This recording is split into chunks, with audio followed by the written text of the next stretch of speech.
good, Intellect family? It's your boy Muyaka here. I just want to appreciate you all for showing so much love to my videos. I hope you guys keep on watching. Stay tuned. Hey man, like, comment, and subscribe below if you haven't. If you're new to the channel, I just want to show you guys so much love for all the love you've showed me, listening to my videos, watching my videos, commenting below, and telling me what you guys thought. I also want you guys to tell me what videos you'd like for me to cover, videos that you like. If you have any guests, like specific expertise backgrounds you want me to check out, just let me know. But I just wanted to show you guys so much love for actually, checking out my videos and actually just like taking the time. I know they're super long. I'm just trying to trim that down. I'm just trying to work through, learning this game. But man, I am so happy. Welcome to the Intellect Gang as well if you're new to the channel. And man, much love. Up next, Ryan and I dissect modern slavery in the Middle East, so stay tuned. What's good, Intellect family? Okay. We're back today with Ryan again. We said we're going to be doing more of this, and she's Hey. amazing as well. I like your necklace. Do you want to tell us Oh, what? it's a lava stone.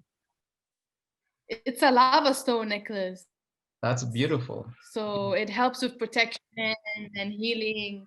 So it's part of my spiritual online business, energy healing. So I'm into crystal stones because they have Okay, lots of and benefits you have if an anyone is Instagram page interested. as well, right?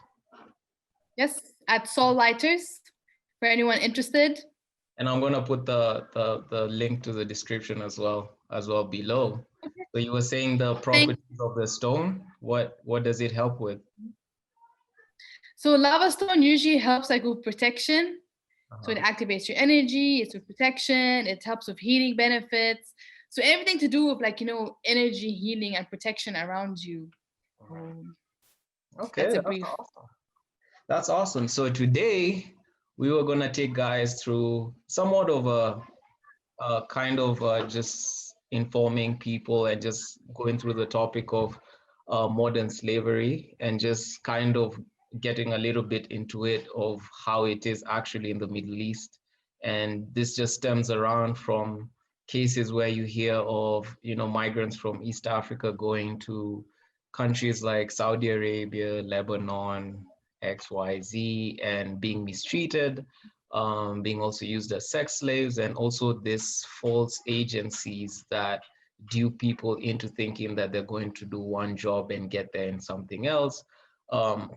Confiscation of passports as well, and so things like that. So before we wouldn't really get really into that as much, but we just want to know actually from the view of someone who comes from the Middle East how they actually view modern slavery, and maybe later on we can actually take a look at that. Okay. So for me, I've always been an advocate against modern slavery. So in the Middle East, we call it the kafala system. The And kafala. what we mean by kafala is that an employer has to sponsor a migrant worker.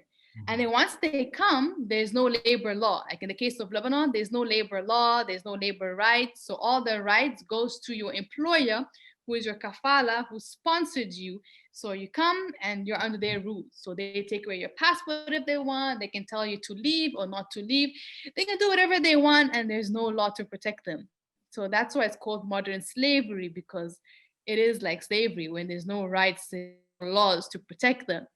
And there are many cases. So the majority of American workers in Lebanon, for example, and the Middle East come from Philippines, come from Cameroon, Ethiopia, Ghana, Kenya, Nigeria.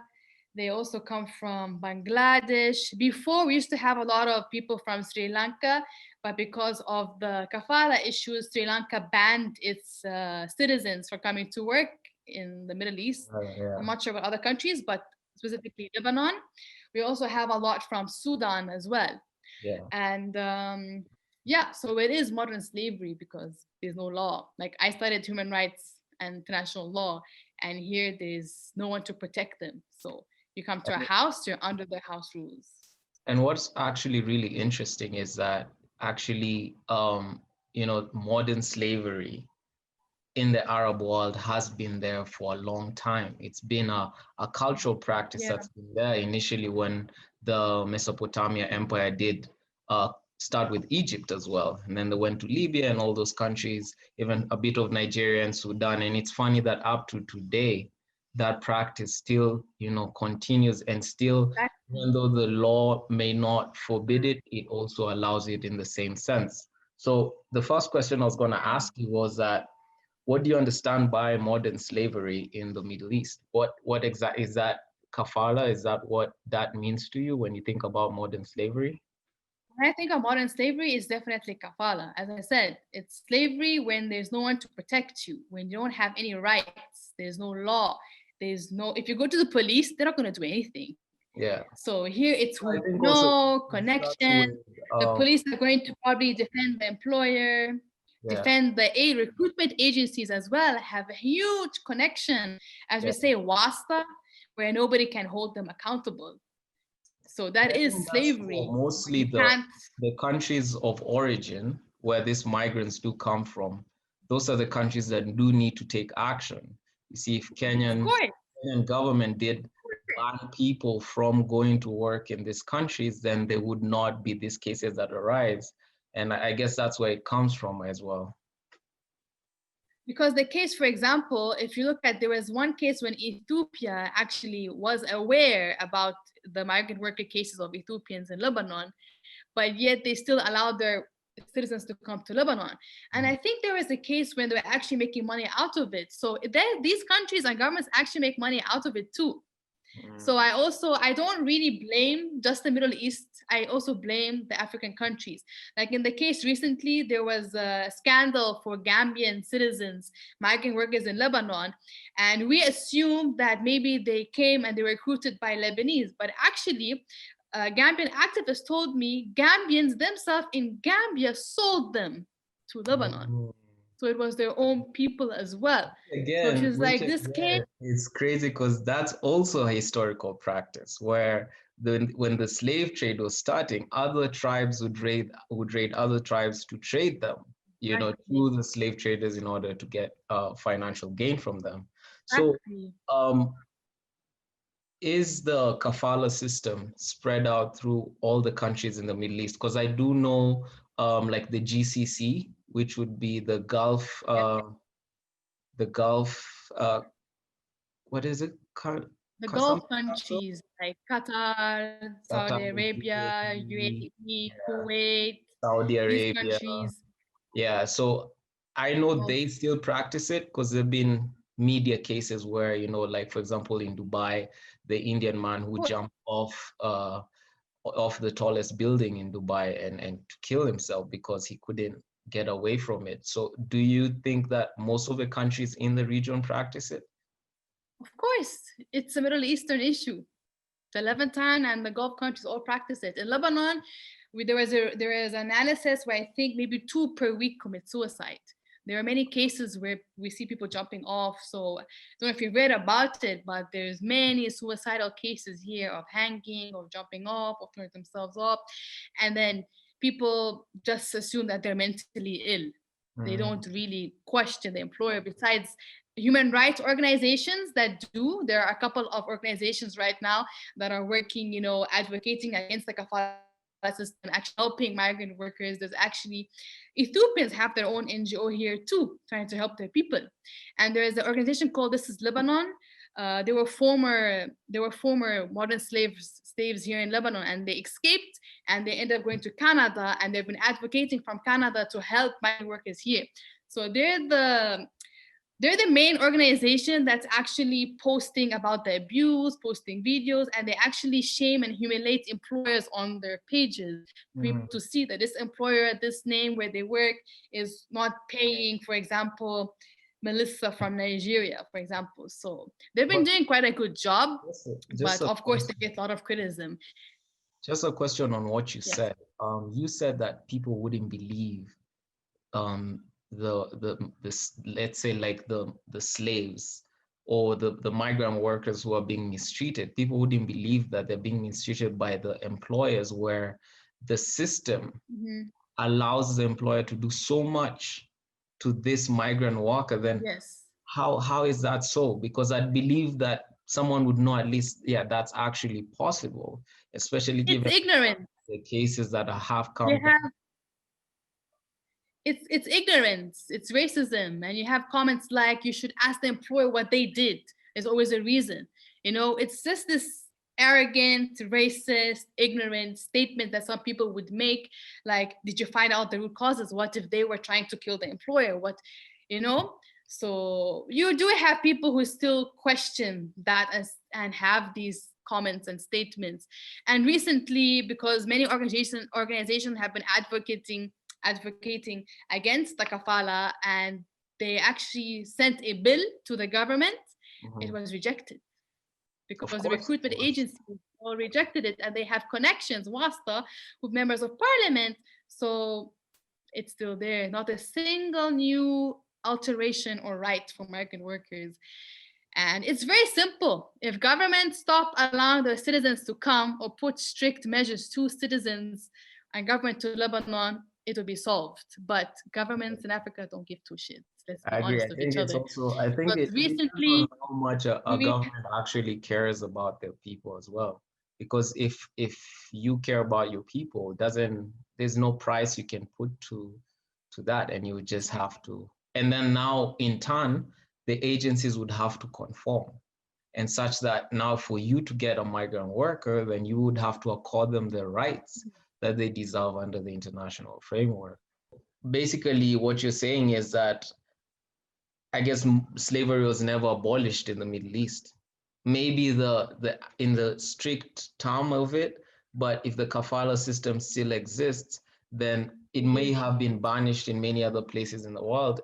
But in the Middle East, it's still a wide practice and allowed. yes. That would be the case. Okay.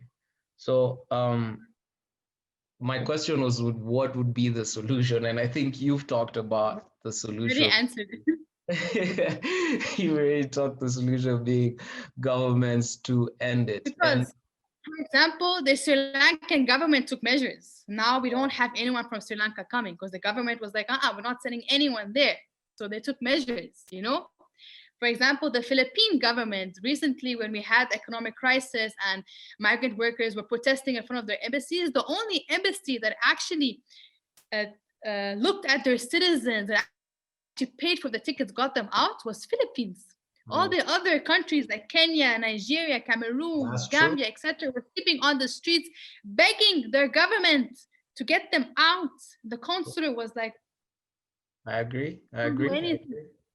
And So, from, if let's say, for example, from the Lebanese society, let's say like forward thinkers like yourself, is there a level of like advocacy of some kind of of um, course, it's like, for example, when FGM was abolished here in Kenya, it became now a thing that even, you know, generations before us adopted it, in terms of it not being, it being a disgusting act, from that point.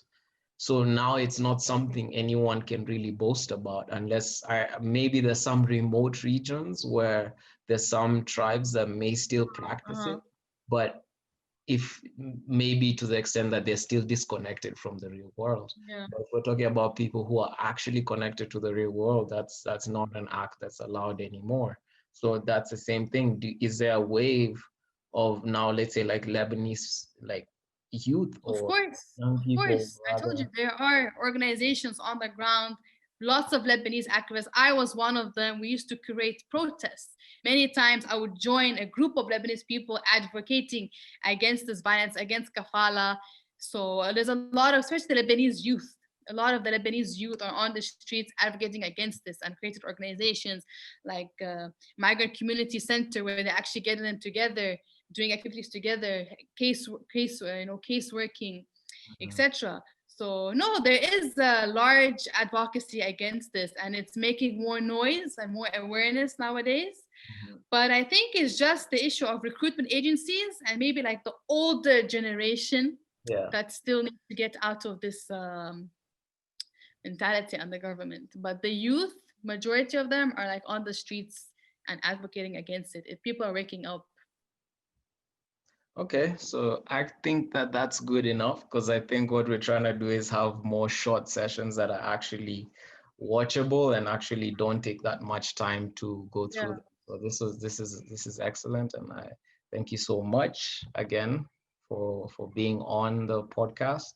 And we'll continue dissecting more. I think the next topic that we may go into is now not necessarily looking at the Middle East to be specific, because if you look at the Mm. top 10 countries in the world, they're not too many are from the Middle East, I Mm. believe. So I think the Middle East cases have been highlighted more, but there are so many other countries just like China, Russia, Central African Spain Republic, you're talking about the Democratic Republic of Congo, and Spain. children I think in you the told me mines. that Spain as well. I didn't see Spain in the top 10. with the migrant worker thing. I think you sent me an article, no, about it.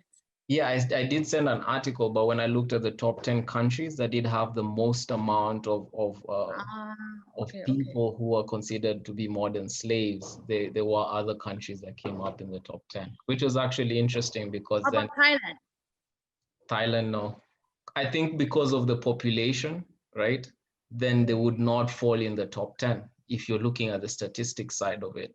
But maybe in terms of maybe the exposure or the research or the articles done on those areas, then you would find maybe countries like Saudi Arabia, Dubai, places like Dubai are coming up more because there's more stories coming out of the Lebanon as well, especially in the East African context. Okay, Well, interesting. so thank you for having you over. I Thank loved it you as for always. You are having me too. extremely prepared and very informative as well. Bye, everyone. See you later. All right, see ya. Much love.